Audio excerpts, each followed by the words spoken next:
5 class जो बोलते हैं 5वीं तक स्कूल में गया। पिता का देहांत हो गया, उसने अपना जो किसान कार्य था वो अपने कंधों पे ले लिया। अब उन तीनों को तो अभिमान के पढ़े लिखे बेटे, कोई पायलट है, कोई वकील है और कोई लेक्चरर है। तीनों में वार्तालाप चल रही थी। इतने में जो वकील था वो आया और उसने अपनी माँ की तरफ देखा और देख कर के पास से गुजर गया, वो घर चला गया। अब थोड़ी देर बाद में दूसरा आया जो लेक्चरर। अब लेक्चरर के हाथ में डायरी, उदारी को लेके वो अपने ध्यान में और अपने सिस्टम से माँ के पास से वो भी चला गया। अब तीसरा जो था वो था पायलट। अब वो तो जैसे प्लेन उड़ता भाई जाके उड़ती है उसी प्रकार से सोते हुए और अपने आप में मन में ये सोच रहा है कि यहाँ अब विमान में है और उड़ रहा है। इसी तरीके से वो भी अपनी माँ के पास से उड़ता हुआ ही चला गया। अब थोड़े से समय में जो किसान था, जो चौथी जो माँ थी, उसका लड़का आया और उसने देखा कि कुएं के ऊपर माँ जो है वो मटका लेकर के पानी लेने के लिए आई है। देखते ही उसने तो हाथ में किसान का हथियार क्या है, छेड़ी, उसने वहीं पे लगाई और कहा कि माँ ये मटका मुझे दे और मुझे कह देती पानी मैं लेके आता, आप किस लिए इस कुएं के ऊपर आई। तो उस माँ ने अपनी छाती के अंदर ऐसे हाथ जमा के कहा कि देखो ये है मेरा बेटा। अगर पुत्र का अभिमान करे तो हम हाथ उठा करके ऐसे पुत्र का घमंड करें कि जो माँ की सेवा करे। इसलिए हमें पायलट की या लेक्चरर की जरूरत नहीं थी। भले हमारा बेटा किसान हो लेकिन अभिमान से ये कहे कि देख ये है मेरा बेटा। तब उस जननी ने ये कहना चाहिए कि आज मैं पुत्रवती हूं। जिस पुत्र के लिए इस संसार के अंदर गुणों की गणना करके ये उंगली उठा करके न कही जाए तब तक वो जननी जन्म दे करके बद्दुआ बांध है। जिसको नहीं होती वो बांध नहीं मानी, इसलिए तो परमात्मा ने दिया ही नहीं। लेकिन जन्म के बाद एक बेटा माँ को पीट रहा है, वो ये सोचे कि मैं बांध, उस माँ को ये सोचना चाहिए कि मैं बांध। जिस पुत्र पे अभिमान और जिसकी गणना इस संसार के अंदर की जाए कि ये पुत्र है, इसलिए उस जननी को ये कहना चाहिए कि मैं पुत्रवती। ये हमारे संस्कार है जो पुत्र अपनी माँ की सेवा करता है। मेरी माँ यहाँ से जो कथा सुन करके आप जाए, अपने बच्चों को भी बताएं। हम अपने बच्चों को अगर वो संस्कार देंगे तभी तो वो संस्कार उनके अंदर आएंगे। पीछे कुछ समय पहले की बात है, मोबाइल के ऊपर आप हर घर में लगभग टीवी मोबाइल तो है ही, कि वो बिहार के अंदर एक लड़की थी डॉक्टर, और वो अपने हॉस्पिटल के अंदर जा रही थी तो रास्ते में उसकी जो गाड़ी थी, डिक्की या मोटरसाइकिल जो भी उसका वाहन था, वो पंचर होने से और कुछ लड़कों ने उसे उठाया और उससे अत्याचार किया। तो कोर्ट ने लास्ट में फैसला दिया कि इनको फांसी तोड़ दिया जाए। वो किस लिए? संस्कार की कमी थी, इसीलिए तो अत्याचार हुआ। अगर उन बच्चों के अंदर संस्कार होता तो न वो लड़की मरती न वो लड़के मरते। हमारे इस भारत देश के अंदर संस्कारों की कमी आ गई, इसलिए हम तो आपको पहले दिन से और लास्ट तक यही बात कहेंगे कि संस्कार ग्रहण करें। संस्कार ग्रहण करके अपने बच्चों को भी संस्कार दें। वो कितनी भोली है कितनी प्यारी है, प्यारी प्यारी है ओ माँ,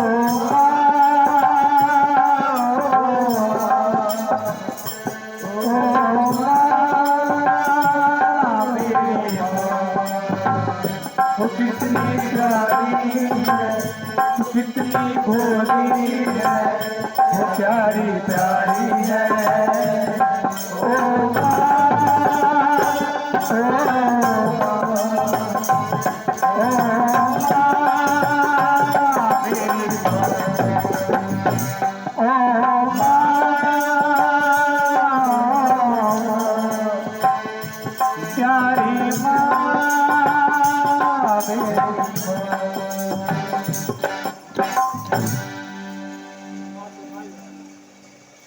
मनु है। एक मनु का अर्थ होता है एक चतुर्युगी हमारी जो बीत गई, उसे एक मनवंतर कहते हैं। जैसे सतयुग, त्रेता, द्वापर, कलयुग, इसको चतुर्युगी बोलते हैं। एक चतुर्युगी बीतने पर एक मनवंतर बीतता है। 14 मनु है। वर्तमान जो अपना मनवंतर है वो कौन सा है? 7वां। अब 8वां जो मनवंतर आएगा, 8वां जो मनवंतर आएगा उसमें राजा बलि जो है वो इंद्र के पद पे जाएगा। 8वें मनवंतर में ये दुर्गा सप्तशती के अंदर भी लिखा हुआ है। मेरी माँ भागवत के अंदर नहीं, दुर्गा सप्तशती की जो पुस्तक है, जो नवरात्रों में हम दुर्गा जी के पाठ करवाते हैं, तो उसमें भी आता है कि सावर्णी सूर्य तन्यो मनु कथेष्ट में, जब वो 8वां मनवंतर आएगा, उस मनवंतर में राजा बलि इंद्र के पद पे जाएंगे।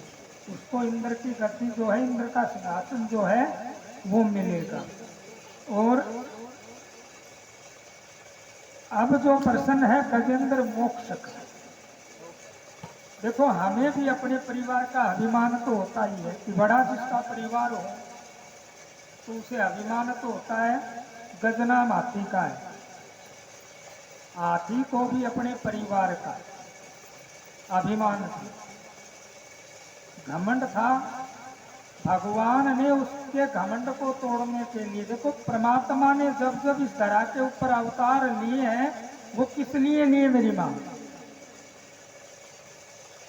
ये मत सोचिए कि भगवान ने जो अवतार लिए तो वो भक्तों को उभारने के लिए लिए, नहीं, वो तो पापियों को उतार रहे हैं। जो भगवान से बैर कर रहा है, भगवान तो उसका भी तो उद्धार ही कर रहे हैं। बड़े बड़े निशाचर जो इस धरा के ऊपर आए, उनका भी तो भगवान उद्धार ही कर रहा है कि भक्तों के ऊपर तो कष्ट नहीं आए और निशाचरों को अपने धाम ले जाए। इसीलिए बार बार प्रभु अलग अलग अवतारों के अंदर गजेंद्र मोक्ष का जो प्रकरण आता है, इसमें भगवान ने नारायण के रूप में, हरि के रूप में, मोटे निर्बले वो बले,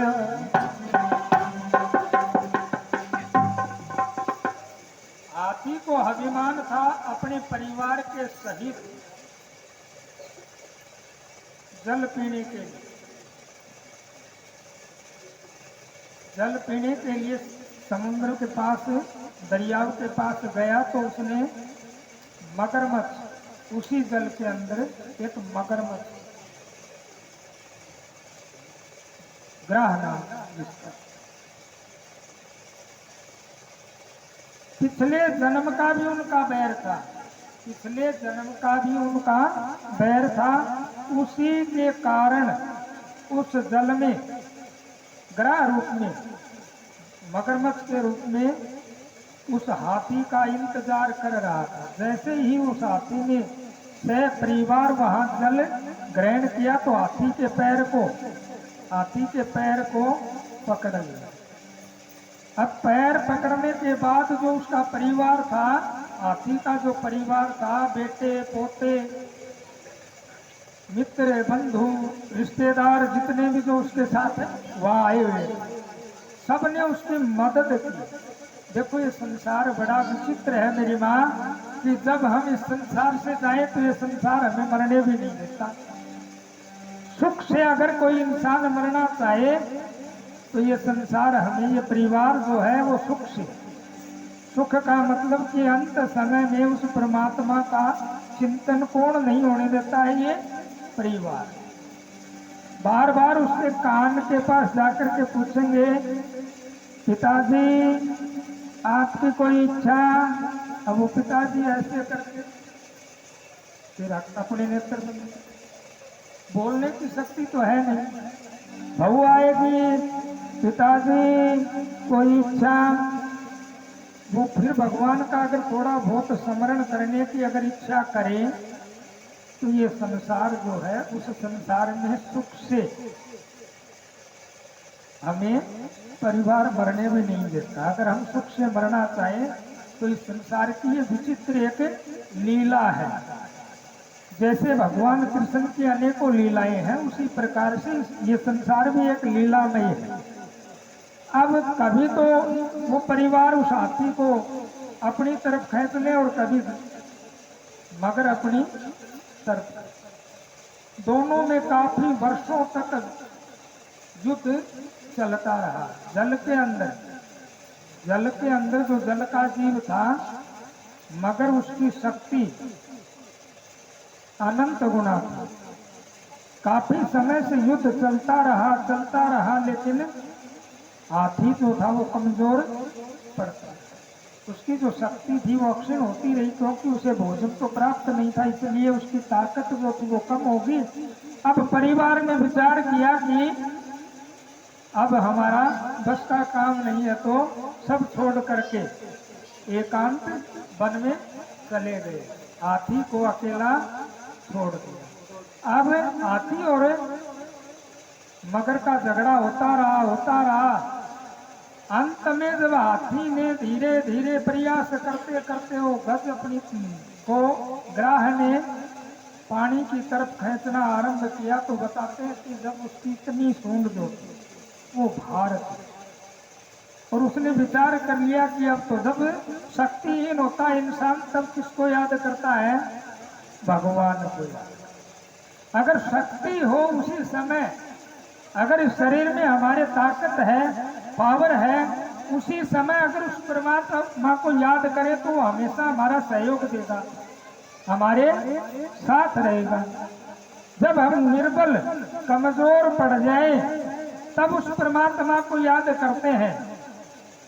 आज इस संसार के अंदर जो अपने आप को निर्बल समझे, जिसके पास बल न हो, बल कई प्रकार का होता है मेरी माँ।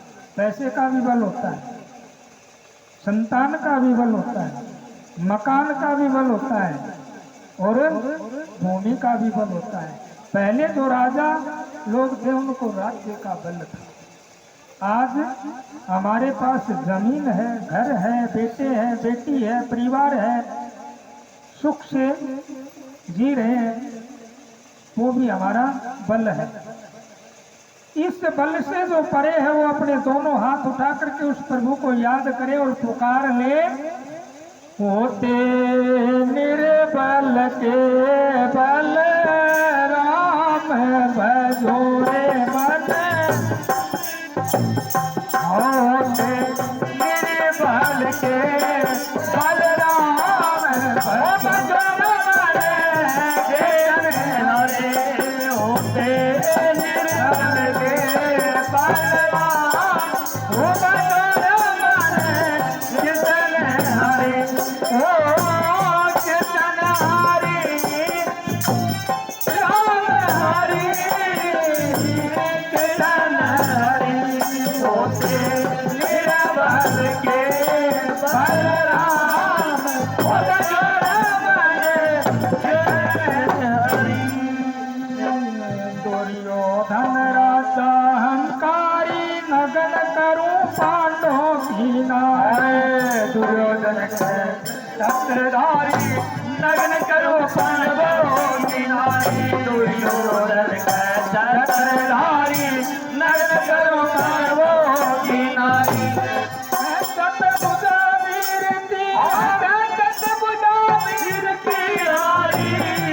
बढ़ गयो तीर तमाम बरमाने कितन हरि होते गिरबल के बलराम वो बरमाने कितन हरि। निर्बलता निर्बलता किसमें थी? सभा में खड़ी द्रौपदी सभी को पुकार करके अंत में उस प्रभु का ध्यान किया तो द्रौपदी का सिर जो था बड़ा अपार हुआ भगवान की कृपा से। गज हाथी निर्बल होने पे और उसी भगवान को पुकार रहा है।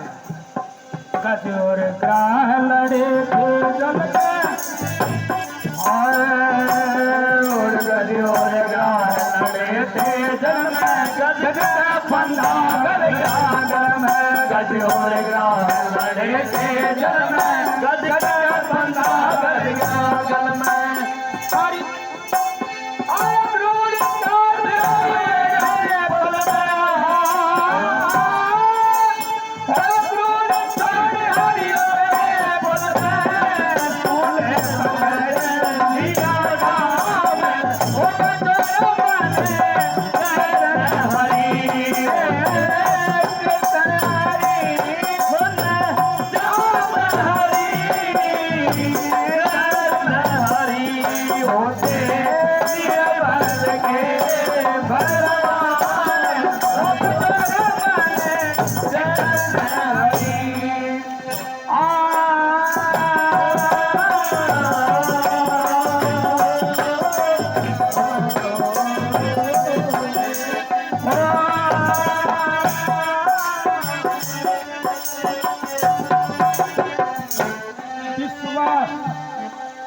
विश्वास किसका? उस नरसी भगत जो हर वक्त उस भगवान का नाम ले रहा है। नरसी सेठ जो था, मेरी माँ कथा के अंदर आता कि नरसी सेठ का एक लड़का था और लड़के के मरने पे परिवार जो था वो जाकर के नरसी सेठ से कहता है कि हे नरसी, जो तेरा लड़का है वो मर गया। बोला किसका लड़का? बोला तेरा लड़का। मैं इस बात को नहीं मानता, क्यों कि जिसने दिया उसी ने ले लिया, मुझे कोई गम नहीं है। लेकिन अपना इकतारा और खुड़ताल उठा करके नरसी तो उसी भगवान को याद करता है। ले इकतारा गावे नरसी और ले इकतारा गावे नरसी आसर चुका के करती इकतारा गावे नरसी आसर चुका के करती परो माया माया परो माया माया बरती ले गए लोग तमाम बंदोरे मरे हरी होते बल के बलराम बल हरी हो कृष्ण हरी राम हरी होते बल के बलराम बजो कृष्ण हरी। कृष्ण भगवान की। इस प्रकार से हाथी ने भगवान को याद किया और भगवान ने वहाँ भी अपना हरि का रूप कि गरुड़ छोड़ हरि प्रगटे के पल में और सूंड पकड़ते, हाथी का जो सूंड था वो पकड़ के बाहर निकाला और जो था उसका चक्कर से सिर काट दिया और मोक्ष कर दिया। इसलिए जो परमात्मा का अगर हम मन से चिंतन करें तो प्रभु हमारे सदा सहाय है। चिंतन हम कब करते हैं? ये तो आपको पता ही है कि चिंतन का समय तो भगवान के नाम का समय तो हमारे पास है ही नहीं, कि अगर उस प्रभु का हम नाम लें तो कभी दुख होगा ही नहीं।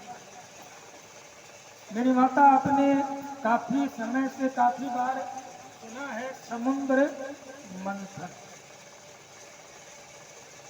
समुद्र मंथन किस लिए किया था? आपने तो सुना होगा, काफी बार बात सुनी है कि समुद्र का मंथन किस लिए किया था? रत्न निकालने का। क्योंकि समुद्र के अंदर आज भी बहुत से रत्न हैं। ये एक हमारी सोच है कि समुद्र का मंथन जो किया गया था वो रत्न निकालने के लिए। एक समय दुर्वासा ऋषि जो थे, दुर्वासा जो थे वो बड़े क्रोधी ऋषि थे। उनको मेरी तरह एक एक मिनट में क्रोध आ जाता था, और वो एक ही मिनट में आप इसको भी ये शराब दे दिया, आप इसको भी ये शराब दे दिया। वो इंद्र की सभा में गया, इंद्र ने सत्कार नहीं किया, उस वजह से उसको क्रोध आ गया। सत्कार का मतलब कि जैसे दुर्वासा ऋषि ने इंद्र की सभा में प्रवेश किया तो इंद्र ने खड़ा होकर के ये नहीं कहा कि आइए विप्र को। उसी बात से नाराज होकर के उसने इंद्र को श्राप दिया था कि तुम्हारे पास जो रत्न है वो लुप्त हो जाएगी। जैसे धरती बीज निगल जाती है पाप के छाने पर, उसी प्रकार से जो हमारे भारत के रत्न थे वो उस समुद्र के अंदर है, आज भी हैं। लेकिन दुर्वासा के श्राप से इंद्र की सभा के अंदर रत्न नहीं। अब हमारे पास पैसा नहीं होता है, पैसा तो दुख तो उठाना ही पड़ता है। किसी के पास पैसा हो वो बड़ा सुखी है, ये एक हमारी सोच है। ये हमारी एक सोच है कि किसी के पास पैसा है वो बड़ा सुखी है, और एक गरीब आदमी है वो बड़ा दुखी है। ये सोच नहीं होनी चाहिए। उस परमात्मा ने किसी को धन दिया है, किसी को मध्यम वर्ग में रखा है, तो किसी को गरीब भी बनाया। उसके कर्मों के अनुसार जैसे उसके कर्म थे उस कर्मानुरोधित वो यहाँ इस संसार के अंदर अपने भोग रहा है। इंद्र को शराब लगा तो काफी समय से रत्नों के कारण विचलित होकर के वो भगवान विष्णु के पास गया, भगवान नारायण के पास गया। नारायण भगवान के पास जाकर के हाथ जोड़ के विनय की तो भगवान नारायण ने कहा कि आप इस समुद्र का मंथन करें। अब मंथन करने से जो रत्न निकलेंगे वो आप रख लेना। अब इंद्र ने विचार किया, सभी देवतागण बुलाए, भगवान भी आए, शिव भी आए, सभी देवताओं को बुला करके राक्षसों को भी आमंत्रित किया। राक्षस जो थे ना, राक्षस की उन्होंने विचार किया कि हम कमजोर पड़ जाएंगे मंथन करते करते, तो चलो इनका भी हम सहयोग ले लेंगे। विपत्ति के समय जब शरीर पे कोई विपत्ति आए तो बूढ़े की बात मान लेनी चाहिए। लेकिन आजकल के बच्चे तो ये कहेंगे कि सठिया गया। सठिया गया का मतलब 60 वर्ष की जब उम्र इंसान की हो जाती है तो उसकी मति जो है वो काम करना छोड़ देती है। ये नहीं सोचना चाहिए। आजकल के जो जवान हैं उनको ये नहीं सोचना चाहिए कि सठिया गया। नहीं मेरी माँ, अगर वो कोई भी सलाह देता है, कोई भी ज्ञान देता है, अच्छा ही मिलता है। इसलिए विपत्ति के समय बूढ़े की बात माने और इंद्र की तरह भगवान का सहारा ले। और समुद्र का मंथन जो था ना, मंथन करने के लिए देवता और निशाचर, राक्षस, निशाचर का दूसरा अर्थ है निशा नाम रात्रि, जो रात को खाए।